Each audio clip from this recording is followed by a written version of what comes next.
नागपूरला ऑक्सिजन नव्हतं, ऑक्सिजन आपण तयार केलं, विमानातून ट्रक पाठवले आणि तिकडनं ऑक्सिजन आणलं, तेव्हा विदर्भात ऑक्सिजनचा पुरवठा झाला.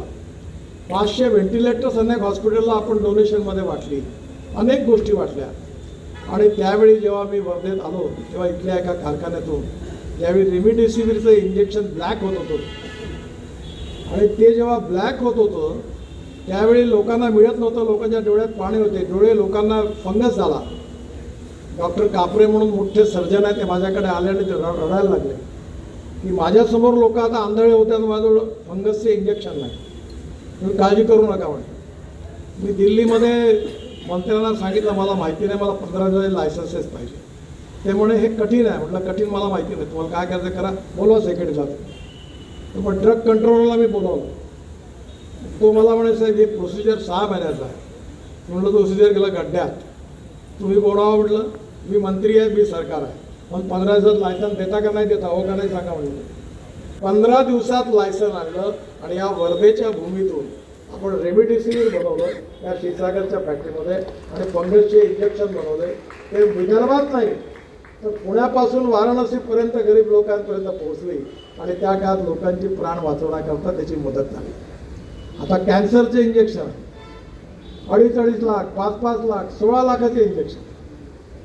मला याचं वाईट वाटतं, बिचाऱ्या गरीब माणसांनी काय करावं. मी आता अबुधाबीमध्ये एक मोठी फॅक्टरी आहे त्याची, सर्बिया नावाच्या देशात, त्यांना ती चालवायची. मी त्याला म्हटलं यांना तुम्ही सगळ्या कॅन्सरच्या इंजेक्शनचं लायसन्स द्या. ते 2.5 लाख रुपयाचं इंजेक्शन आपल्या इथे आणून 5,000 रुपयात देता येते का पाहावं.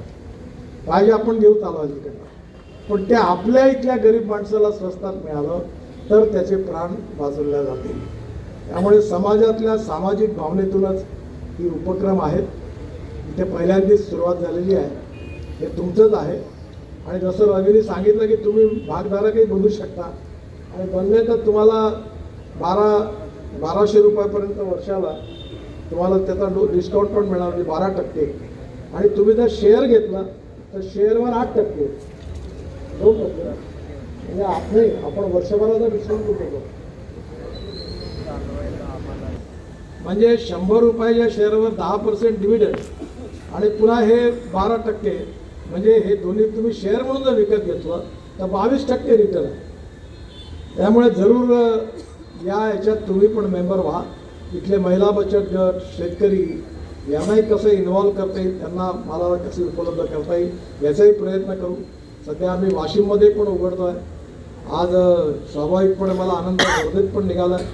नागपुरात आमचे 2 चांगले स्टोअर्स आहेत. आणि या 27 वर्षात कॉपरेटिव्ह ॲक्टिव्हिटीमध्ये आम्हाला उत्तम प्रॉफिट पण मिळाला, आणि त्यामुळे या सगळ्या याच्यातून लोकांच्या सहकार्यातून उभं झालं.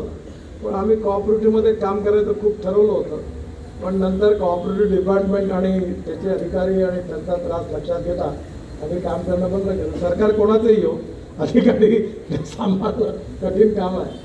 त्यामुळे हे एवढंच कॉपरेटिव्ह राहिलं, पुढे आम्ही मॉडेल बदलवलं.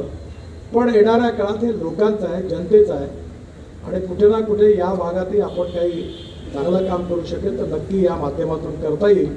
याला आपण सगळ्यांनी जरूर सहकार्य करावं, आपल्या सगळ्यांनी शुभेच्छा द्यावा अशी विनंती करतो. म्हणून मुद्दा म्हणून या कार्यक्रमाकरता आम्ही सगळेजण इथे आलो.